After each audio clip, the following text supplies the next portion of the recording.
In Chapter 5, collaboration is highlighted. The most important thing is the power of collaboration. That was the central theme. They went on to talk about how beneficial collaboration is to children and how working with other students can almost have a euphoric effect on an individual student, and that can really engage them and make them want to learn. And that is a powerful thing. Chapter 5 also highlights that vocabulary is essential to working together collaboratively across different disciplines. That sometimes what a word means in one discipline, it has completely different meaning in another. A simple word like conclusion. In science, conclusion is based on facts. It's the results of an experiment. It's very factual, hard data. In language arts, a conclusion is your perspective of what happened in a story. So just those two, that simple word has two different meanings, and it depends upon which perspective you're looking at it as to which one applies here. So be careful of that whenever you're collaborating across disciplines.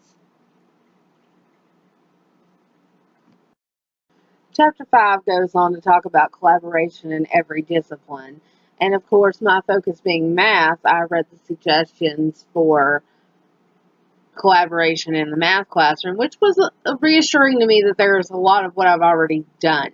I group my students in pods of 4, and I allow them to collaborate. Now, not on everything, not on tests certainly, but I allow them to collaborate a lot.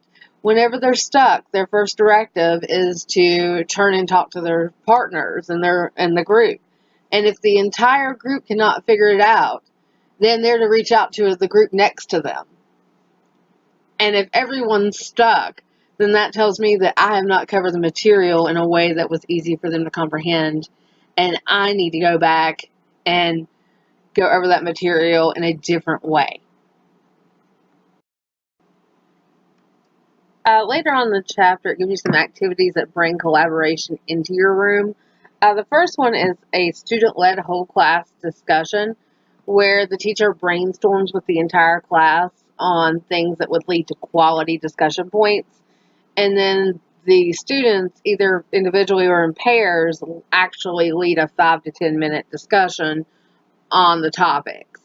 I think that's very valuable because oftentimes whenever teachers try to do that, you hear crickets in your room because the students do not want to engage with you. They're a lot more likely to engage with each other than they are with just you. Another suggestion is seminars.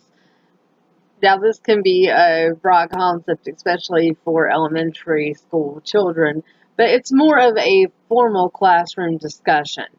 It allows students to practice critical thinking skills and how to respectfully wait their turn to speak.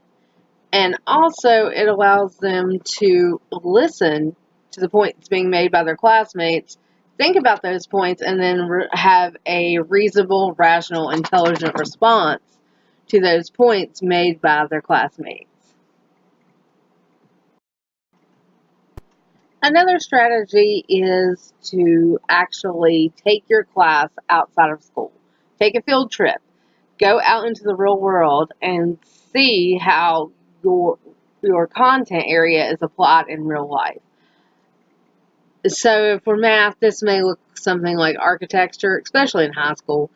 So one of the directives is to assign students different pieces of information they need to gather on the field trip. And then when you return, they can collaborate to pull together one whole experience of the field trip.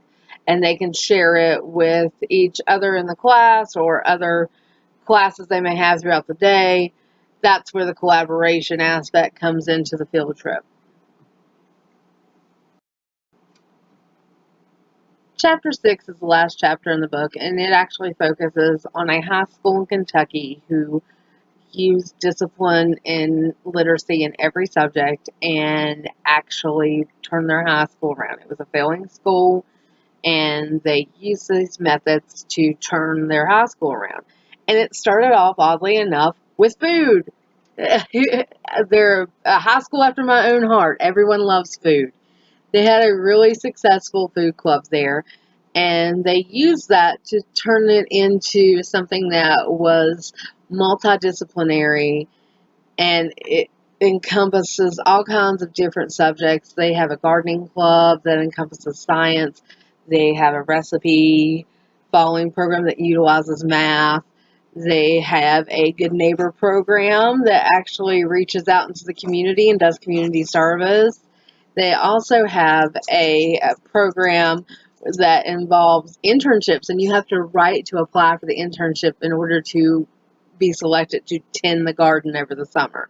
So they've done a really fabulous job of taking something that was fun and popular and using it as a platform to launch kids into content literacy and to engage a lot of different contents in one setting. And I think that's fabulous.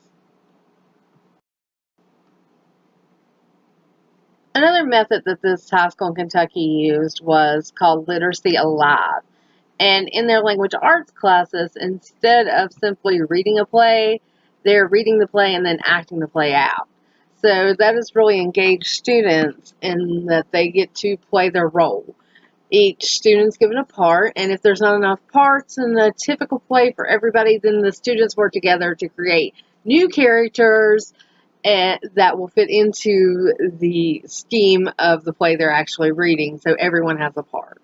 So not only are they reading, they're writing, and they're even acting. So it brings out all the creativity that students have loads of bottled up inside. They have also taken the seminar concept and added a twist to it. They call it the campfire, where they connect students with food. For example, if they are reading about a camping adventure, they would sit around the campfire, make s'mores, and discuss what they've been reading.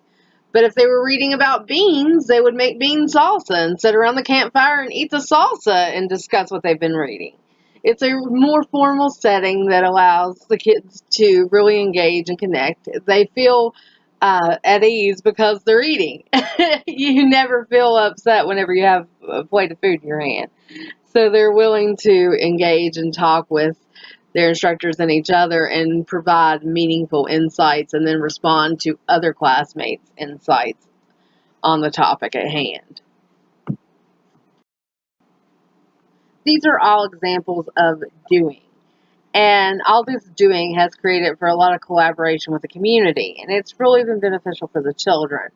They've been able to find mentors in the community. They have also learned about different cultures and had that wonderful experience. They've also been able to do some in-service learning at home where they made projects in their own kitchens and then brought them in and shared them with everyone else. It's really a great hands-on experience for the students to participate in. All this doing sounds really fun, but what about from an administrative perspective? Does this doing translate to higher test scores? In fact, it does. We all know that that is the measure of success in the academic world, and if the test scores don't reflect what you're doing, then you must stop doing it and find something that will improve test scores. But according to the book, it actually improved test scores. And I guess it would, because any amount of reading or writing that you can sneak into a child's day is going to help them on standardized testing. Overall, I would say the book was a really good read. It was a short read, about 200 pages, so that means you could easily do it in one day. It might be a good thing to take into your PLCs, and maybe one PLC you could hand it out, and then as you come back each month, you could discuss different aspects of the book, and then maybe talk about implementing some of it with your colleagues. I think that it would be a great way to work in some literacy techniques for kids of all ages and all ability levels. So overall, I think that it was well worth the time. All right. Thanks so much. Have a great evening. Bye.